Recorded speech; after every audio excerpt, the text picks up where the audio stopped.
We live in an era that I think is quite remarkable. There is growing awareness and appreciation of the prevalence and impact of mental illness. We take that on as a core mandate in everything that we do. The Department of Psychiatry at the University of Toronto is one of the largest departments of psychiatry in the world. We train at any one time almost 200 residents, 80 fellows from across the world, and we have a faculty of almost 900. We are big enough that we can be excellent in every area of psychiatry. We receive about $110 million of external funding each year. About half of the funding comes from the Canadian federal government, and about 20% come from actually US funders, either the National Institute of Health or large US foundations. The Department of Psychiatry is organized in 8 divisions that encompass really the entire field of modern psychiatry.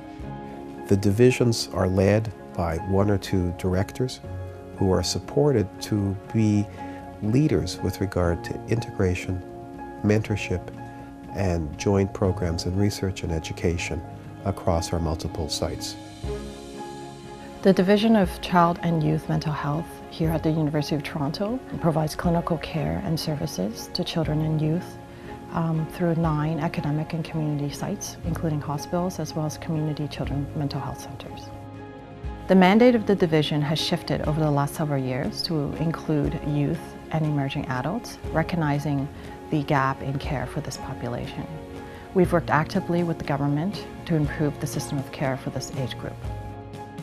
A recent example is the development of the Acute Care Alliance, which allows timely access to inpatient services for children and adolescents requiring inpatient admissions here in the City of Toronto.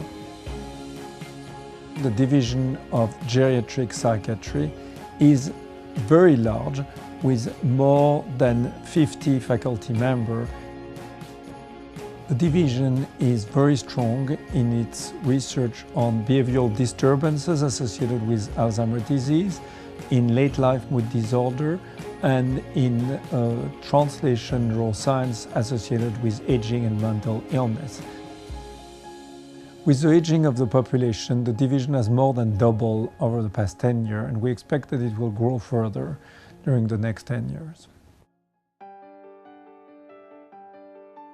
We recognize that as important as providing care is, it is important that we seek to understand the cause of illness so it brings us closer to both better care and potentially to cure. The Brain and Therapeutics Division at the University of Toronto Department of Psychiatry is a very large department with over 200 faculty. The brain we study in many different ways, from imaging and clinical studies all the way down to molecular and DNA studies. Our genetics effort is looking at how genes are involved in the actual response of a patient to medication. We're actually delivering results on a panel of genes to the physician who's referred their patient because the patient's having some trouble with their antidepressant or antipsychotic treatment. Our commitment to research is broad and deep, all the way from the cellular level to the community level. We're changing the way our communities and our patients view and access our academic institutions by working in partnership in education, clinical program development, and research. We led this study that demonstrated that we can actually end homelessness related to mental illness or addiction, and we can do that at a very modest cost.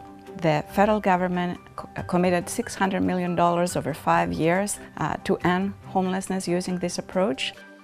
The University of Toronto has formed a partnership with 3 large hospitals in Toronto to create a new initiative we call the Medical Psychiatry Alliance, to really try to bridge the gap between medicine and psychiatry, focusing on the very common patient presenting with both physical and mental problems. We are incredibly proud of the work that we are doing in global mental health. Our size and our resource base allows us to do things that are important at a global level. We focus on training, capacity building, dealing with humanitarian issues, providing assistance following disasters, and in general trying to build better systems of mental health care. One of our flagship programs, the Toronto Addis Ababa Academic Collaboration, has been for the last 10 years training residents in psychiatry, and thereby increasing or quadrupling the number of psychiatrists in Ethiopia up to now. We have one of the largest training programs in psychiatry in the world at the University of Toronto. We train between a quarter and a third of all Canadian psychiatrists. We have an enormous program that spans the continuum from undergraduate right through to fellowship and continuing professional and practice development.